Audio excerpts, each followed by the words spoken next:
Avant de partager avec vous l'enseignement d'aujourd'hui, laissez-moi vous donner un peu de contexte.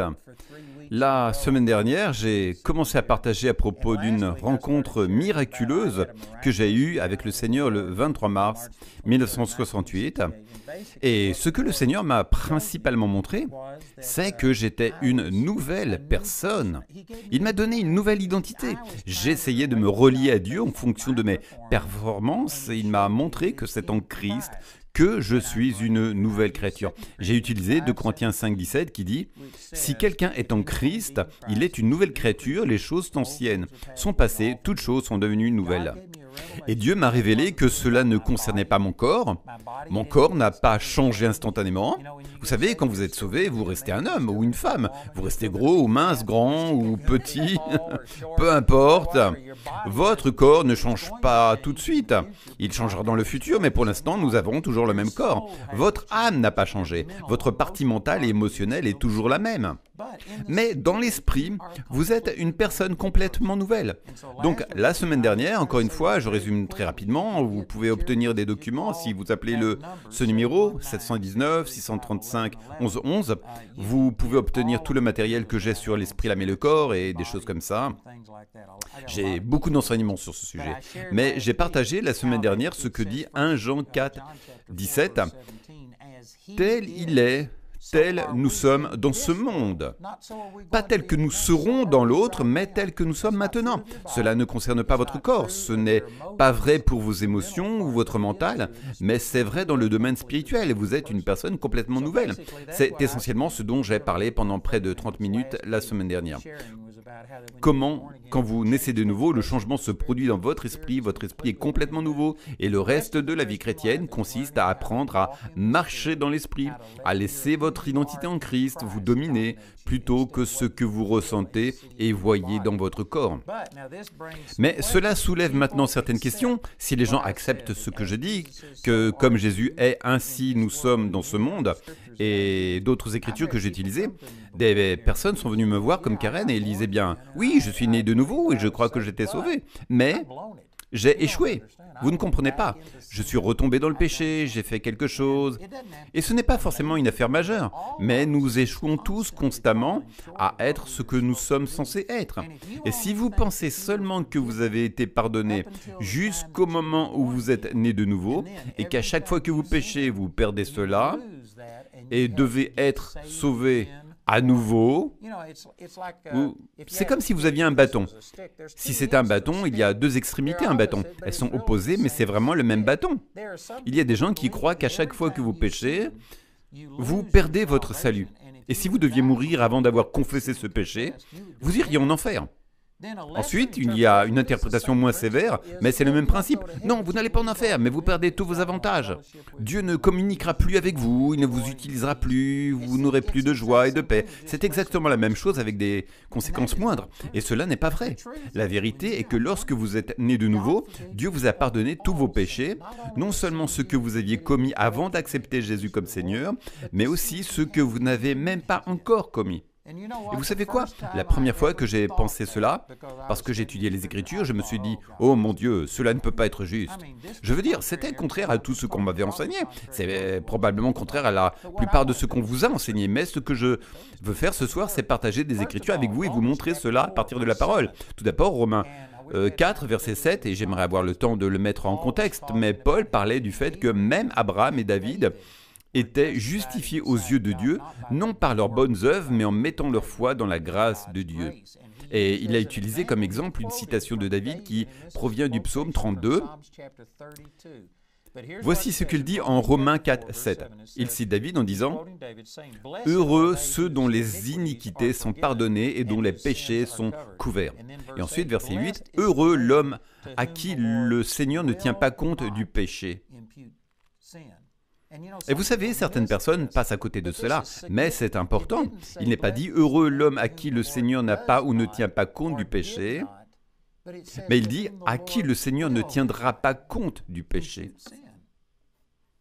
C'est presque trop beau pour être vrai. Cela ressemble à l'Évangile. C'est ce que signifie le mot Évangile, trop beau pour être vrai.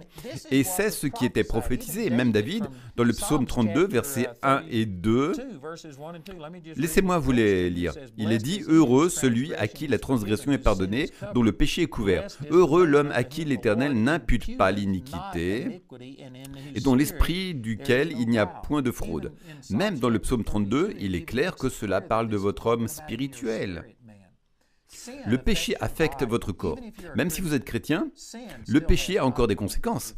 Si vous prenez ce que je dis, pensez « Waouh, c'est merveilleux, je vais aller braquer une banque parce que Dieu ne tiendra pas compte de mon péché. » Vous savez, c'est absolument vrai. Si vous êtes véritablement né de nouveau, Dieu vous a pardonné ce péché de braquer une banque avant même que vous ne le commettiez. Mais est-ce que cela signifie que vous devez aller braquer une banque? Eh bien, si vous le faites, vous pourrez avoir une belle relation avec Dieu pendant que vous serez assis dans votre cellule de prison, pourrissant pendant des années. Amen. Dieu vous aimera et ne tiendra pas compte de cela contre vous, mais il y a toujours des conséquences à ce péché. Cela est très clair. Il est dit « Heureux l'homme à qui l'Éternel n'impute pas l'iniquité et dans l'esprit duquel il n'y a point de fraude. » Cela montre clairement que c'est votre esprit qui est changé. Et David ne parlait pas de son époque, car à son époque, les gens n'étaient pas nés de nouveau et leur esprit n'était pas changé. C'était une prophétie du Nouveau Testament et c'est la raison pour laquelle l'apôtre Paul l'a cité. Donc, ce sont quelques écritures, mais maintenant, je veux partager avec vous ces versets en Hébreux chapitre 9. Et je vous le dis, c'est phénoménal. Et j'aimerais avoir le temps, cela me prendrait littéralement quelques heures pour enseigner cela correctement. Je vous encourage donc à lire Hébreux 9 et 10. Et si vous prenez l'Épître aux Hébreux dans son ensemble, elle amène des personnes qui étaient sous les traditions judaïques et le légalisme envers la Nouvelle Alliance, et elle réfute beaucoup de mentalités basées sur la performance de la loi. C'est la raison pour laquelle l'Épître aux Hébreux n'est pas le livre préféré de la plupart des gens, parce qu'il est tellement contraire à tout ce qu'on nous a enseigné. Et ne s'y identifient pas, ils ne le comprennent pas, alors ils l'ignorent. Mais en Hébreux chapitre 9, spécifiquement, il est fait la distinction entre la manière dont les péchés étaient traités sous l'Ancien Testament et la manière dont ils sont traités sous le Nouveau Testament. Et il est dit spécifiquement que les sacrifices de l'Ancien Testament devaient être offerts à chaque fois que vous commettiez un péché. Vous deviez apporter un sacrifice et il y avait un jour dans l'année, le jour des expiations, où vous offriez un sacrifice pour couvrir tous les péchés que vous aviez oubliés. Ceux dont vous n'étiez même pas conscient, ceux pour lesquels vous ne vous étiez pas repenti. Il y avait donc des sacrifices constamment. Et malheureusement, la plupart des chrétiens aujourd'hui croient encore que cela est vrai, que chaque fois qu'ils pêchent, ils perdent leur relation avec Dieu, soit totalement, soit partiellement.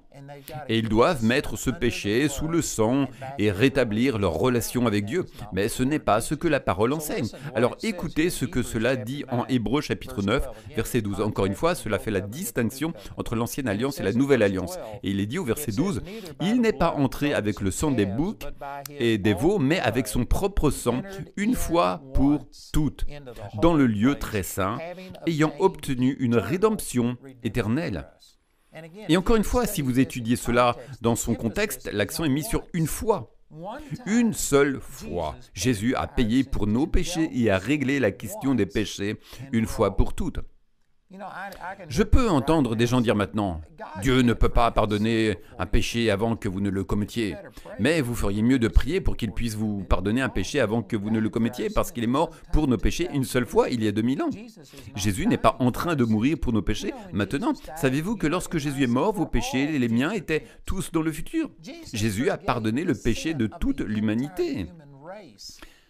Et pas seulement jusqu'à l'époque où il est venu, mais pour couvrir tous les péchés futurs. Le péché a été réglé. Maintenant, cela ne signifie pas que tout le monde est sauvé. Les péchés ont été expiés, mais vous devez recevoir ce salut. Il est dit en Romains chapitre 5, verset 2, que nous avons accès à cette grâce par la foi.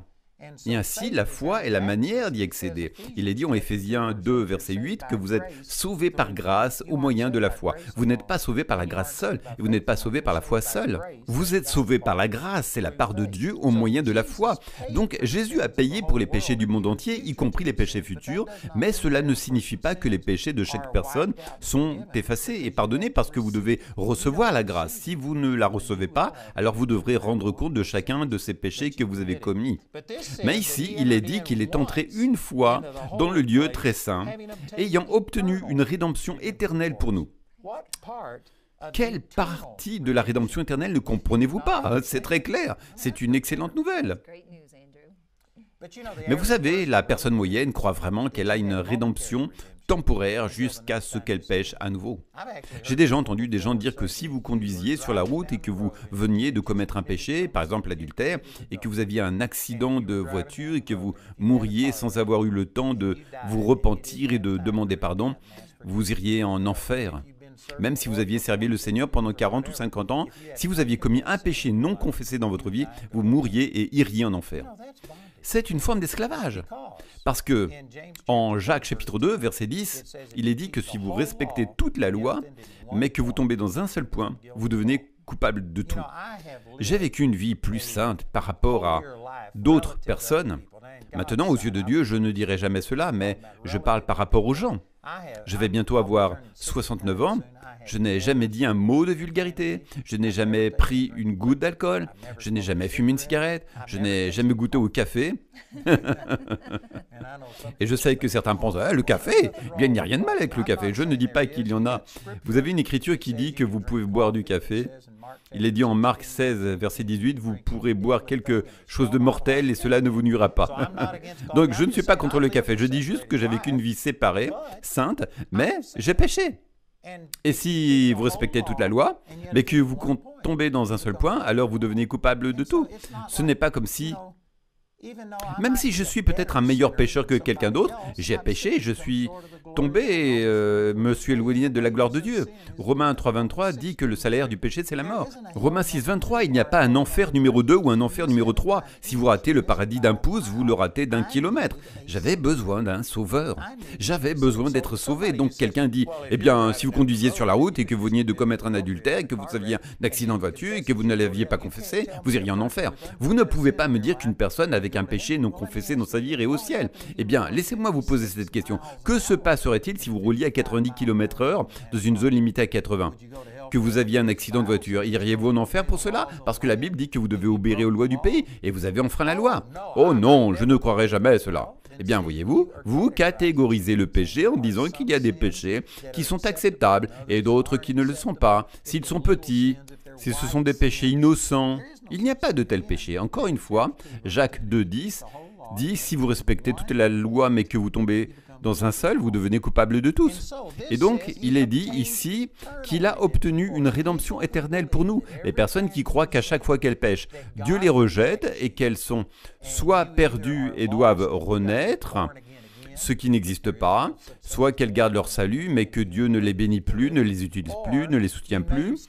Si elles ont un quelconque péché dans leur vie, j'ai entendu des gens dire que Dieu n'utilisera pas un vase impur, mais Dieu n'a pas d'autre type de vase à utiliser. Nous sommes tous à des degrés divers disqualifiés. Dieu n'a jamais eu quelqu'un de qualifié qui travaille pour lui jusqu'à présent.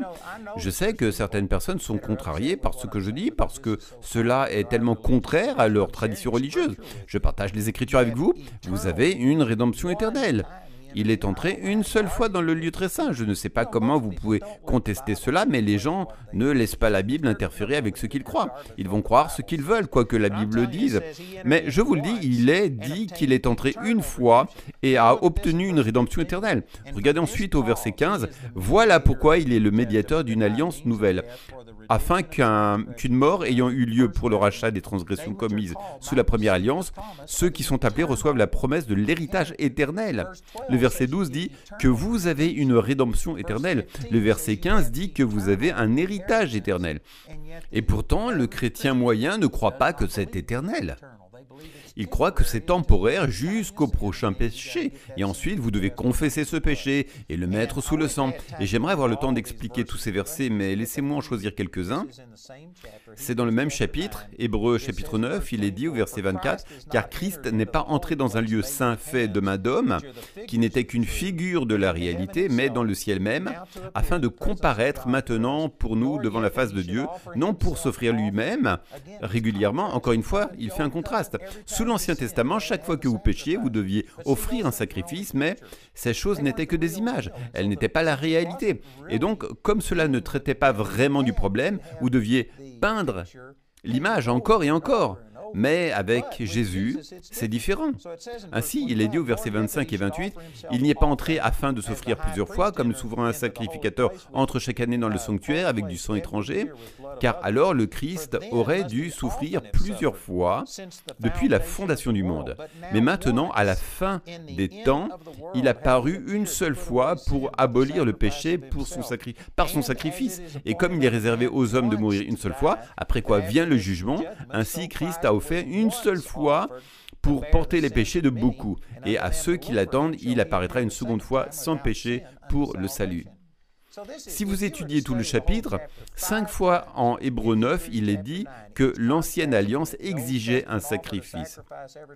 À chaque fois que vous péchiez, mais dans le Nouveau Testament, parce que nous avons quelque chose de mieux qu'un type ou une ombre, nous avons l'agneau de Dieu. Il a enlevé tous les péchés et nous avons une rédemption éternelle, un héritage éternel, un seul sacrifice, une fois les péchés réglés, une fois pour toutes. C'est merveilleux. Si vous comprenez ce que je dis, cela changerait radicalement votre relation avec Dieu. Car probablement la grande majorité des gens qui me regardent en ce moment ne doutent pas que Dieu existe et ne doutent pas que Dieu a de la puissance. Mais ce dont vous doutez, c'est que Dieu utiliserait sa puissance parce que vous avez une conscience du péché et que vous sentez que vos péchés vous éloignent de lui. Et même si vous avez tout confessé, vous continuez à vivre avec une conscience du péché. Et Hébreux 10, vous savez, ce sont les hommes qui ont divisé la Bible en chapitres et versets, mais le verset suivant dit « Car la loi, ayant une ombre des biens à venir, et non l'image même des choses, ne peut jamais, avec les mêmes sacrifices qu'ils offrent continuellement chaque année, rendre parfaits ceux qui s'en approchent. Sinon, n'aurait-il pas cessé d'être offert ?» Il y a un point d'interrogation ici. Si vous aviez eu un sacrifice qui aurait vraiment fonctionné et qui n'était pas seulement symbolique mais réel, ils auraient cessé d'offrir des sacrifices parce qu'il est dit que les adorateurs, une fois purifiés, n'auraient plus de conscience du péché. Bien sûr, les sacrifices de l'Ancien Testament ne pouvaient pas faire cela, mais le sacrifice de Jésus dans la Nouvelle Alliance l'a fait. Et c'est tout simplement merveilleux. L'Écriture dit que nous ne devrions plus avoir de conscience du péché. Pourtant, le chrétien moyen croit que la conscience du péché est une bonne chose. Elle vous maintient humble, elle vous maintient brisé. Je pourrais dire beaucoup de choses à ce sujet. Permettez-moi de sauter au verset 9. J'ai juste encore quelques versets à partager avec vous. Ils sont trop bons pour ne pas les partager, mais au verset 9, il est dit « Puis il dit, voici, je viens pour faire ta volonté, ô Dieu. » Il abolit la première alliance afin d'établir la seconde, car c'est par cette volonté que nous sommes sanctifiés. Le mot « sanctifié » signifie être perfectionné ou séparé, rendu saint, par l'offrande du corps de Jésus-Christ. Une fois pour toutes. Une fois pour toutes. Quelle meilleure manière de l'exprimer. Le verset suivant dit « Et tandis que tout prêtre se tient debout chaque jour, offrant souvent les mêmes sacrifices qui ne peuvent jamais ôter les péchés, cet homme, après avoir offert un seul sacrifice pour les péchés, pour toujours, s'est assis à la droite de Dieu. Un seul sacrifice pour les péchés, pour toujours. » À partir de ce moment, attendant que ses ennemis soient mis comme marchepied sous ses pieds, par une seule offrande, il a rendu parfait pour toujours ceux qui se sont sanctifiés. Donc le verset 10 dit que vous avez été sanctifiés par l'offrande unique de Jésus une fois pour toutes. Et le verset 14 dit que si vous êtes sanctifiés, vous avez aussi été rendus parfaits. Les gens n'arrivent pas à accepter cela parce qu'ils se regardent dans le miroir et ils pensent « ce n'est pas parfait » et ils voient des rides, des boutons et des des imperfections, ils pensent, cela n'est pas parfait. Il ne s'agit pas de votre corps, ni de votre âme, votre part mentale ou émotionnelle, mais dans votre esprit, lorsque vous acceptez Jésus, votre esprit est rendu parfait. Hébreux 12, 22 à 23 dit ceci, « Mais au contraire, vous vous êtes approchés de la montagne de Sion et de la cité du Dieu vivant, la Jérusalem céleste, des myriades d'anges, de la réunion de l'assemblée des premiers-nés inscrits dans les cieux, de Dieu, juge de tout, des esprits, des justes, parvenus à la perfection. » Hébreux 10, 14 dit que vous avez été rendus parfaits par cette seule offrande, une fois pour toutes. Cela est clair, c'est votre esprit qui est parfait. Dieu est un esprit, Jean 4, 24, et si vous comprenez cela, vous sauriez que Dieu vous voit dans l'esprit. Votre esprit était sanctifié et rendu parfait pour toujours. Dieu ne tient plus compte de vos péchés. J'aimerais avoir le temps d'expliquer davantage, peut-être la semaine prochaine nous approfondirons cela, mais cela ne veut pas dire « super, je peux vivre dans le péché ». Si vous le faites, Satan va saboter votre vie. Mais Dieu ne se retourne pas contre vous, il vous a pardonné tous vos péchés, mais il y a toujours des conséquences à ces péchés. Et vous devez continuer à vivre dans la sainteté, non pas pour recevoir l'amour de Dieu, mais parce que vous êtes reconnaissant pour l'amour qu'il vous a déjà donné. Je sais que j'ai parcouru cela rapidement et je sais qu'il y aura probablement des tonnes de questions. J'en répondrai à quelques-unes, mais je vous encourage à vous procurer certaines de mes ressources intitulées « Esprit, âme et corps ». J'ai un livre sur ce sujet ainsi que des CD et des DVD. C'est merveilleux, Andrew. Je me souviens qu'on m'enseignait qu'il fallait confesser quelque chose comme vous le décriviez, que sinon vous n'iriez pas au paradis. Cela n'apporte pas la paix, ce n'est pas un bon endroit pour vivre. La Bible dit que, étant justifiés par la foi, nous avons la paix avec Dieu. La seule façon d'avoir la paix est d'être justifié en plaçant notre foi en ce que Jésus a fait et non pas dans nos propres performances. Et je sais par avance que quelqu'un va me poser une question sur 1 Jean 1,9. Alors, Andrew, il y a ici beaucoup de questions qui arrivent, c'est un excellent sujet, et les gens se posent beaucoup de questions.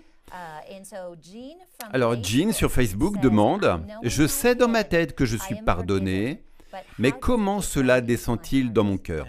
C'est une excellente question. En Proverbe 3, il faudrait que je vérifie ces versets, mais je pense que c'est Proverbe 3.3. C'est dans la première partie de Proverbe 3, il est dit « Écris ces choses sur la table de ton cœur. » Et si vous combinez cela avec Psaume, je crois que c'est le Psaume 45, et là encore il faudrait que je vérifie, mais il est dit « Ma langue est la plume d'un habile écrivain. » Donc, comment écrivez-vous quelque chose sur votre cœur? Vous commencez à le dire, vous commencez à le prononcer. La mort et la vie sont au pouvoir de la langue. Et quel était son nom? C'est Joan. Jean. Vous voyez, Jean, si vous ne le voyez pas, mais que vous avez du mal à l'accepter, c'est parce que c'est écrit sur votre cœur à cause de toutes les blessures que vous avez entendues dans votre vie, et cela a été gravé sur votre cœur. Et vous devez le réécrire, et la façon de le réécrire et de le dire. Quand le Seigneur a commencé à me montrer certaines de ces vérités, j'étais dans une dénomination qui enseignait exactement le contraire. Vous étiez un ver de terre, un moins que rien, et je reconnais qu'en dehors de Jésus, je ne suis rien. Mais il n'enseignait pas qu'il y avait une partie de vous qui était sauvée. Tout devait se passer au ciel, selon eux. Quand j'ai commencé à voir que j'étais la justice de Dieu, que j'étais pardonné, que j'étais sanctifié, rendu parfait, personne d'autre le ne disait. Alors vous savez ce que j'ai fait? Je me suis tenu devant un miroir et je me suis regardé droit dans les yeux et je me suis prêché à moi-même. Tu es la justice de Dieu. La première fois que je l'ai dit, j'avais sincèrement peur que Dieu me foudroie sur place parce qu'on m'avait appris qu'il n'y avait aucun juste, pas même un seul. Toute notre justice est comme un vêtement souillé. Et tout cela est vrai si vous parlez uniquement de votre partie charnelle. Mais dans l'esprit, vous êtes une nouvelle créature et dans l'esprit, vous êtes nouveau. Donc, j'avais l'habitude de me tenir devant un miroir et je le disais à voix haute. La première fois, tous les poils de ma nuque se sont hérissés par peur, mais j'ai continué à le dire et à l'écrire dans mon cœur. Et donc, Jean, c'est ainsi que vous devez faire. Vous devez simplement prendre ces vérités. Encore une fois, j'ai des centaines de versets ici que je n'ai pas mentionnés. Et si vous les preniez et les étudiez, et commenciez simplement à déclarer ces choses en disant « Je suis la justice de Dieu. Dieu m'aime. Dieu ne me retient pas mes péchés contre moi. Tous mes péchés sont pardonnés, passé, présent et même futur. Je suis sanctifié. Je suis parfait pour toujours. » Et que vous commenciez à dire cela à vous-même, au bout d'un moment, cela aura un impact sur vous et vous finirez par y croire. C'est une excellente réponse, Andrew. Julia du chat demande « Que devient l'esprit d'un non-croyant » Je reçois souvent cette question en enseignant sur l'esprit, l'âme et le corps, et je ne suis pas sûr de la réponse. Eh bien, une personne qui n'est pas née de nouveau a un esprit séparé de Dieu.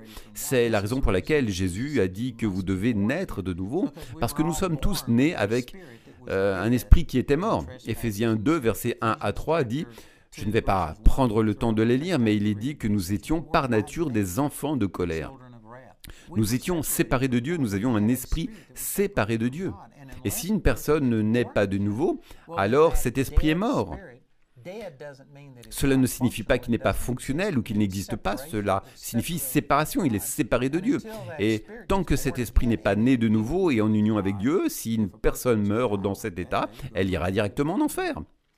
Donc une personne avec un esprit qui n'est pas né de nouveau ne peut pas se relier à Dieu. Car encore une fois, Jean 4, 24 dit que Dieu est un esprit et ceux qui l'adorent doivent l'adorer en esprit et en vérité. Ce n'est pas simplement une suggestion ou la meilleure façon de faire, c'est obligatoire.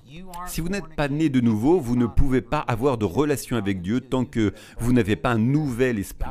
Dieu est un esprit et vous devez vous connecter à lui d'esprit à esprit. C'est une excellente réponse, Andrew. Donc, je pense que nous avons répondu à cette question. Ce n'est peut-être pas aussi direct que vous l'avez dit, mais Deb du chat demande « Si nous sommes déjà pardonnés, pourquoi et comment devons-nous nous repentir ?»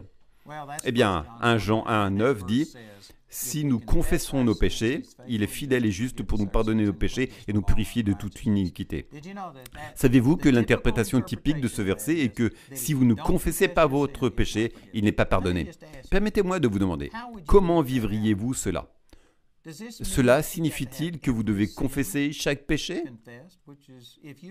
Si vous l'interprétez de cette façon, ce que cela signifie, savez-vous que Romains 14, 23 dit que tout ce qui ne procède pas de la foi est péché? Si vous dites que vous ne pouvez pas avoir de péché non confessé dans votre vie, alors vous avez tort. Chaque fois que vous n'agissez pas par foi et conviction, chaque fois que vous avez peur, chaque fois que vous vous inquiétez, que vous ne rejetez pas vos soucis sur le Seigneur, chaque fois que vous ne marchez pas dans la puissance de résurrection, vous vivez dans le péché.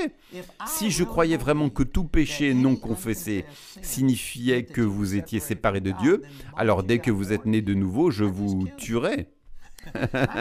Je pourrais aller en enfer, mais ce serait la seule façon pour vous d'aller au ciel, que je vous tue dès que vous naissiez de nouveau. Mais vous savez, il est dit en Éphésiens 1,13 que lorsque vous avez cru en lui, vous avez été scellés du Saint-Esprit. Votre esprit est la partie qui est née de nouveau. C'est ce dont j'ai parlé toute la semaine dernière. Éphésiens 4,24. Vous avez été créés dans la justice et la véritable sainteté. Ainsi, vous avez été créés de nouveau, complètement pur, tout neuf. Et dès que vous êtes né de nouveau, Éphésiens 1,13 dit que vous avez été scellés. Et donc ce qui se passe, c'est que lorsqu'un chrétien commet un péché, votre esprit est scellé et ce péché entre dans votre corps.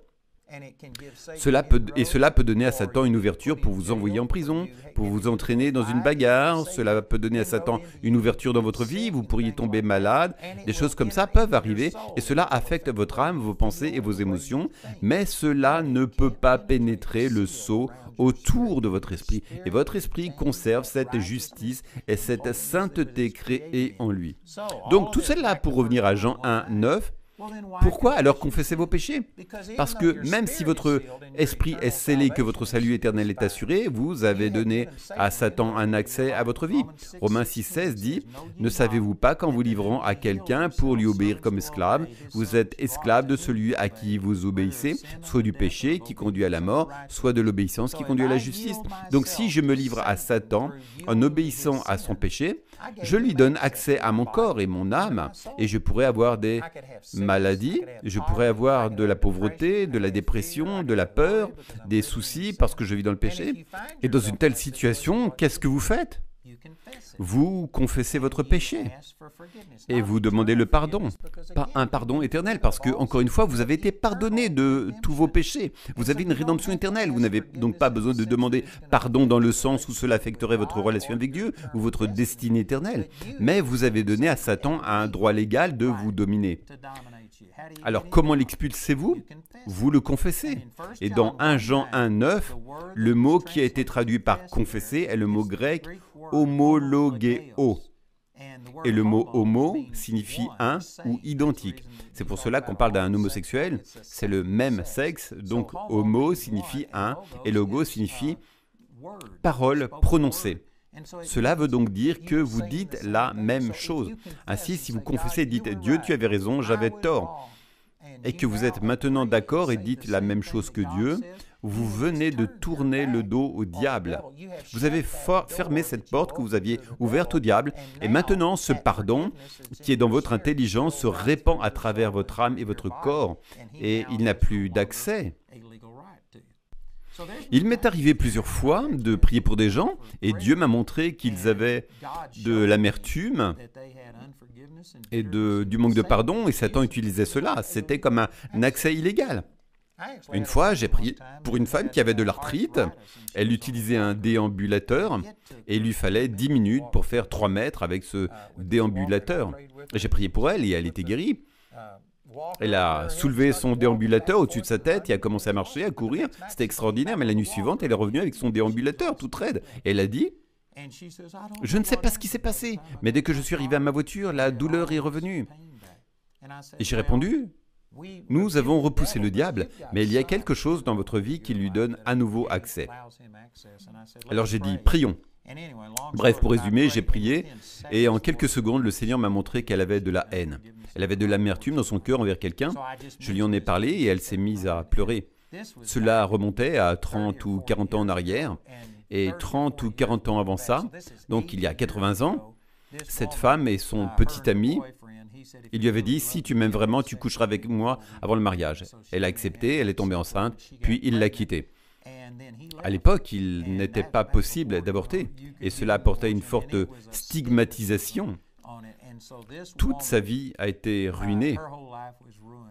Elle a élevé cet enfant toute seule et elle a haï cet homme pendant près de 40 ans.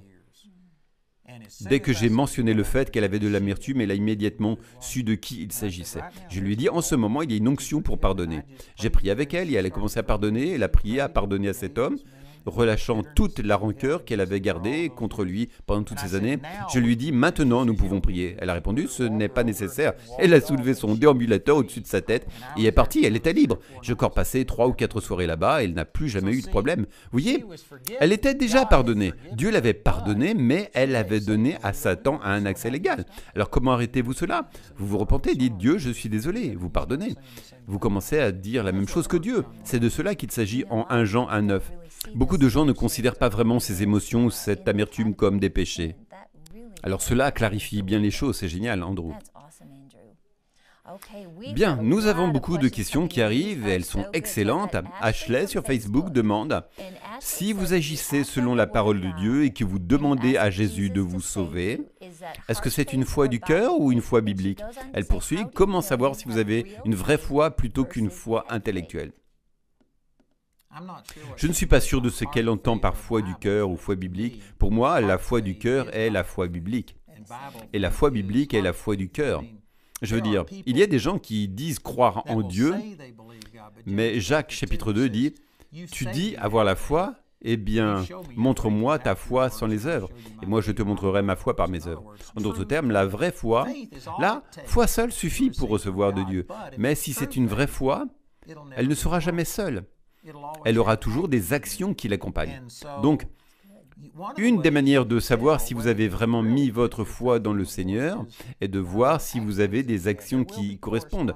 Mais faites attention à ne pas penser « D'accord, je suis sauvé, donc je ne ferai plus jamais d'erreur. » Parce que vous pécherez et manquerez de devenir ce que Dieu veut que vous soyez, même après être devenu un croyant né de nouveau. Ce n'est donc pas une relation directe, mais si une personne dit qu'elle a mis sa confiance dans le Seigneur et qu'elle est sauvée, mais qu'il n'y a aucune preuve de cela dans sa vie, je douterais sérieusement qu'il s'agisse d'une vraie foi biblique. Parce que cela produit un changement. En 1 Jean 5, verset 13, l'Écriture dit que nous avons un témoignage en nous-mêmes et nous savons que nous sommes passés de la mort à la vie. Mais quand vous naissez vraiment de nouveau, il se produit un changement dans votre cœur. Maintenant, vous pouvez encore pécher parce que, et je n'ai pas le temps de tout expliquer, mais beaucoup de religions en réalité renforcent le péché. Elle vous rend en fait conscient du péché et vous échouez constamment. Et certaines personnes sont de véritables croyants, mais échouent continuellement dans un domaine parce qu'elles ne comprennent pas combien Dieu les aime. elles sont sous la condamnation. Mais si vous êtes vraiment né de nouveau, vous vous sentirez misérable lorsque vous péchez. Contrairement à avant où, lorsque vous péchiez, ce n'était pas grave, tout le monde le fait, voilà ce que les gens disent. Et si vous vous sentez condamné, que vous avez l'impression d'être un échec, c'est probablement un bon indicateur que Dieu a changé votre cœur. Vous n'agissez peut-être pas comme vous le devriez parce que vous n'avez pas la vérité. Jésus a dit en Jean 8,32, vous connaîtrez la vérité et la vérité vous affranchira. Et si vous n'êtes pas vraiment sous la vérité de la parole de Dieu, vous pourriez encore échouer. Mais si vous échouez, vous êtes misérable à cause de cela. Vous savez que Dieu a changé votre cœur et vous ne voulez pas vivre de cette manière. Donc une personne qui vit dans le péché sans conscience, je dirais qu'elle n'est pas née de nouveau. Une personne qui vit dans le péché, mais qui est bouleversée par cela, cela peut être un signe qu'elle est vraiment née de nouveau. Mais en fin de compte, cela revient à se demander, avez-vous vraiment fait de Jésus votre Seigneur? Romains 19 dit, si tu confesses de ta bouche le Seigneur Jésus et crois dans ton cœur que Dieu l'a ressuscité des morts, tu seras sauvé. Nous avons des gens au téléphone en ce moment, et si certains d'entre vous m'écoutent et disent « Eh bien, je ne suis pas sûr de l'avoir fait, je crois que Jésus existe », la Bible dit en Jacques chapitre 2 verset 19 « Tu crois qu'il y a un seul Dieu, tu fais bien. » Les démons aussi y croient, et ils tremblent. C'est l'une des déclarations les plus sarcastiques de la Bible. Tu crois qu'il y a un seul Dieu, tout ce que tu as fait, c'est ce que les démons font aussi, ce n'est pas le salut. Mais le verset suivant dit que si tu confesses de ta bouche le Seigneur Jésus et crois dans ton cœur que Dieu l'a ressuscité des morts, tu seras sauvé. Donc, si vous n'êtes pas sûr et si vous voulez que quelqu'un vous aide et prie pour vous, nous avons des gens disponibles en ce moment au 719 635 11 11. Et ces personnes peuvent prier avec vous et vous aider à vous assurer que vous êtes bien né de nouveau. Et si vous avez des questions, ils peuvent vous fournir des documents. En fait, j'ai un livre gratuit, nous le donnons à toutes les personnes qui appellent pour être sauvées. Il s'intitule « Le Nouveau Vous ». Et si vous êtes né de nouveau, appelez et priez avec quelqu'un. Nous serons heureux de vous l'envoyer. Alors c'est le 719 635 11 11. Merci Andrew. Carrie sur Facebook dit « Pourriez-vous répondre à cela ?» Que veut dire Jésus quand il dit « Je ne vous ai jamais connu » alors que les gens diront « N'avons-nous pas prophétisé en ton nom? N'avons-nous pas chassé des démons ?» Il veut dire « Je ne vous ai jamais connu ». Vous voyez, le problème, c'est que les gens pensent « Mais il chassait des démons ». Non, il ne le faisait pas, il disait qu'il le faisait. En fait, si je ne me trompe pas, cela vient de Matthieu chapitre 7. Et si vous regardez dans la version de Luc, je crois que c'est Luc chapitre 6, vous verrez qu'il disait qu'il chassait les démons. Il disait qu'il faisait ces choses, mais il ne le faisait pas. Et les gens pensent, mais comment quelqu'un pourrait dire cela? J'ai parlé à des gens sur ce même verset et je leur ai dit, vous n'êtes pas remplis du Saint-Esprit, vous ne faites pas de miracles. Il est dit que si vous êtes un croyant, vous imposerez les mains aux malades, ils seront guéris. Et ils ont répondu, oh, je fais cela. Et je leur ai demandé, quand avez-vous déjà imposé les mains à quelqu'un? Ils ont dit, nous avons prié pour lui à l'église et demandé à Dieu de guider la main du chirurgien. Et ensuite, il a été guéri. Et donc, ils disent qu'ils guérissent les malades. J'ai demandé, quand avez-vous chassé des démons? Eh bien, nous avons prié pour une personne et l'avons envoyée chez le psychiatre, qui lui a donné des médicaments et son humeur a changé. Et ils croient réellement qu'ils chassent les démons et guérissent les malades en envoyant les gens chez le médecin et en les envoyant en psychiatrie. Cela semble exagéré. Eh bien, ça l'est. Mais il y aura des gens qui seront trompés et qui disent « Mais Seigneur, j'ai fait toutes ces choses. » Non, ils ne les ont pas faites. Ils le diront, mais ils n'ont pas fait ce qu'ils disaient. Et en Luc, c'est très clair, il dit « Pourquoi m'appelez-vous Seigneur, Seigneur, et ne faites-vous pas ce que je dis ?» Ils ne faisaient pas vraiment ce qu'ils disaient. Il faisait simplement semblant. Ron, dans le chat, demande « Si votre esprit est sauvé, qu'en est-il de votre âme ?»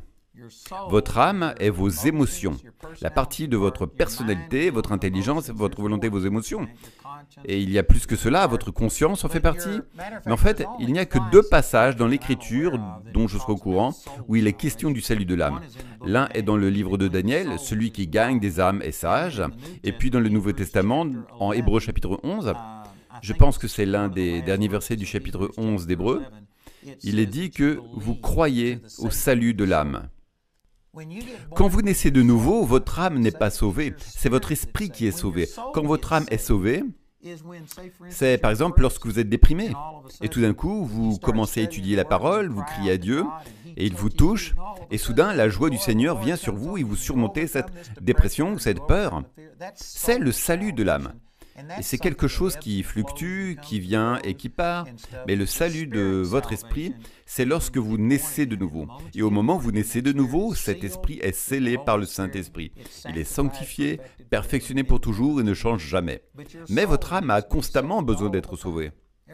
Chaque fois que vous manifestez de la peur, de la colère, de l'amertume, du manque de pardon ou quoi que ce soit d'autre, vous devez permettre à votre âme d'être sauvée. Mais cela ne signifie pas sauver dans le sens d'aller en enfer ou non. Le mot sauver signifie simplement être en bonne santé, complet, délivré, des choses comme ça. Et votre âme est sauvée chaque fois que vous soumettez vos émotions à la parole de Dieu plutôt que de simplement suivre vos sentiments. Nous avons une bonne question d'un spectateur basé sur Hébreux 10, 26 et il demande « Si nous péchons délibérément après avoir reçu la connaissance de la vérité, il n'y a plus de sacrifice pour les péchés. Pouvez-vous expliquer cela ?» Et cette personne dit que c'est nouveau pour elle.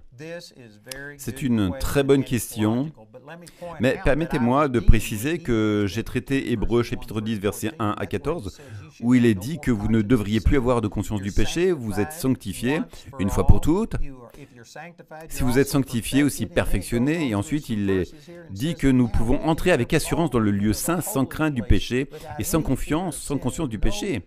Mais ensuite, il est dit que si nous péchons volontairement, après avoir reçu la connaissance de la vérité, il ne reste plus de sacrifice pour le péché, mais seulement une certaine attente effrayante du jugement, une indignation ardente.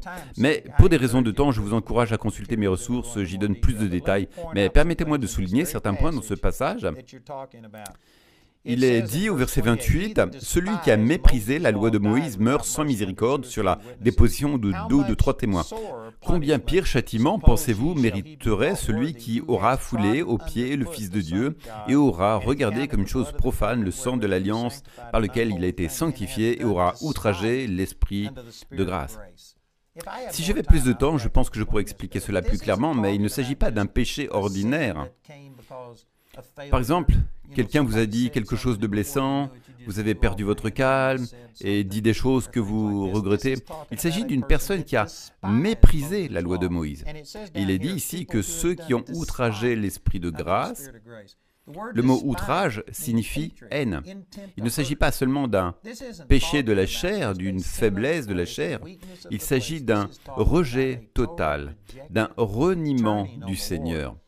Et il est aussi dit que vous avez foulé aux pieds le Fils de Dieu et avez regardé comme une chose profane le sang de l'Alliance par lequel vous avez été sanctifiés. Laissez-moi vous demander, je sais qu'il y a des gens qui regardent ce programme et vous avez péché. Vous saviez que vous aviez tort, vous savez que vous ne devriez pas avoir regardé quelque chose sur Internet, mais vous l'avez fait. Mais avez-vous considéré le sang de l'Alliance qui vous avait sanctifié comme une chose profane? Non. Avez-vous haï Dieu et dit « Dieu, je ne veux rien avoir à faire avec toi ». Non, il ne s'agit pas d'une personne qui pêche par faiblesse, il s'agit d'une personne qui renie son salut. Et cela va soulever beaucoup de questions. Vous savez, ce n'est pas vraiment compliqué, mais ce qui rend cela difficile, c'est que nous avons été enseignés exactement le contraire. Et je dois contrer tout cet enseignement. Si vous aviez une ardoise vierge et que je pouvais écrire dessus, cela ne serait pas difficile, mais la religion arrive et dit, eh bien, vous savez, vous perdez votre salut quand vous péchez, et des choses comme ça.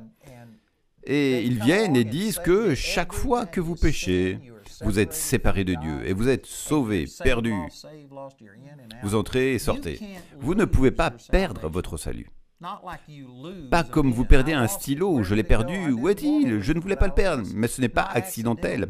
Il s'agit d'un rejet volontaire, d'un rejet total du Seigneur. Il est possible pour une personne née de nouveau de rejeter le Seigneur. Mais si vous le faites, c'est une affaire unique, et si vous faites cela, vous ne pouvez plus jamais naître de nouveau.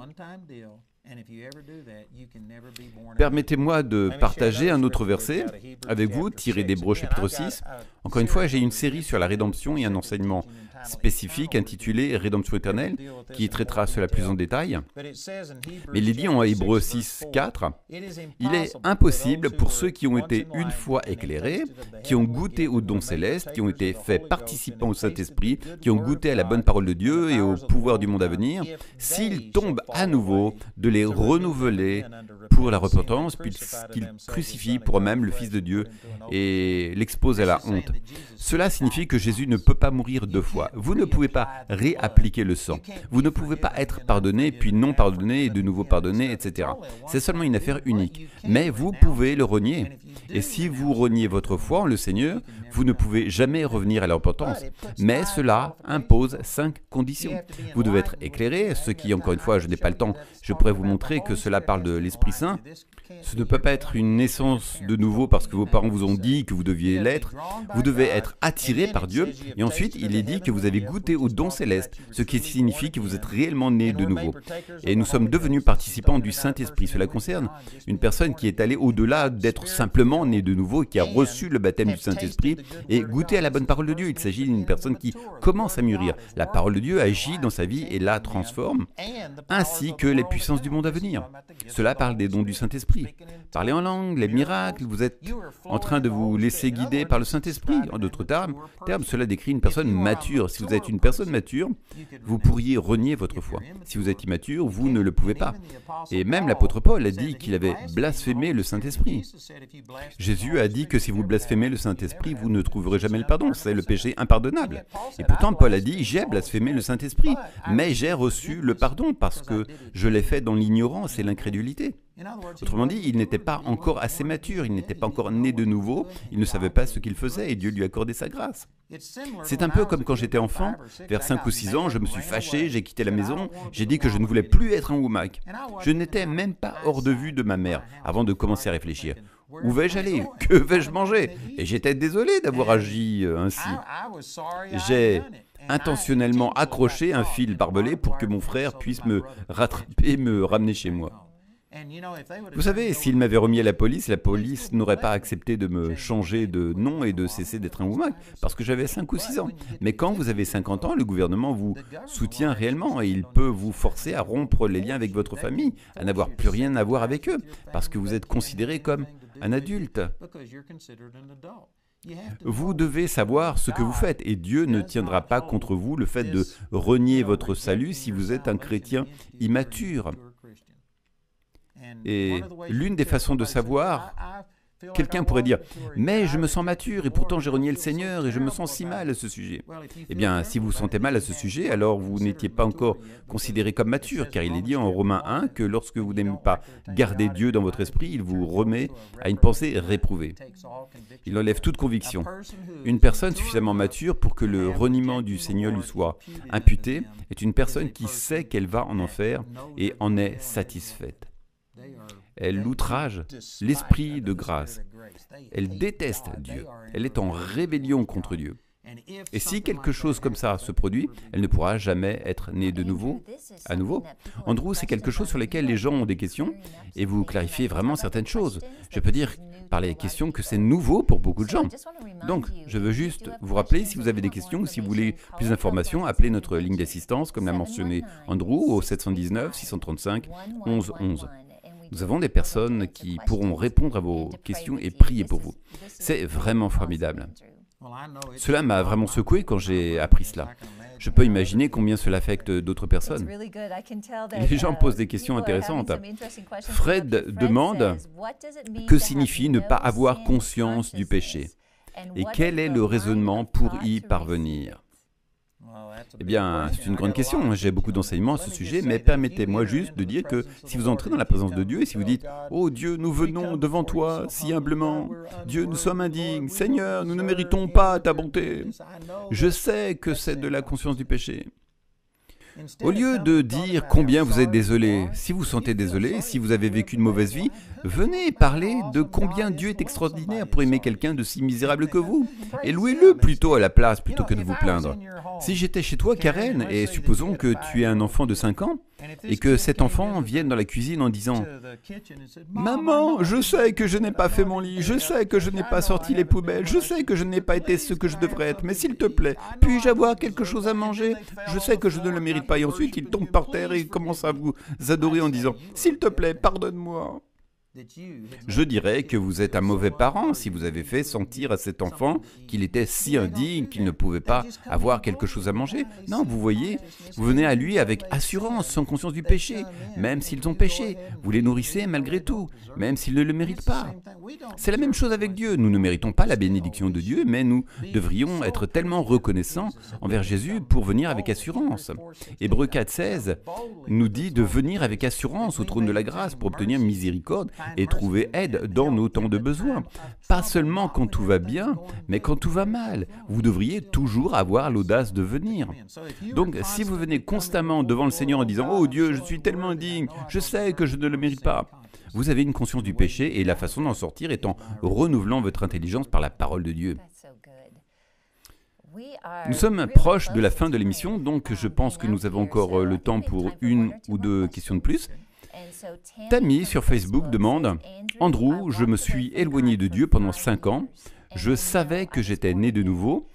Pendant ce temps où j'étais éloigné, on m'a dit que je l'étais toujours. Comment cela se fait-il? Je vivais dans le péché comme si je n'avais jamais été sauvé. » Eh bien, tout d'abord, Tammy, je dirais que parce que vous posez même cette question, parce que vous regardez un programme où nous parlons du Seigneur, cela montre que Dieu n'a pas imputé ce péché contre vous.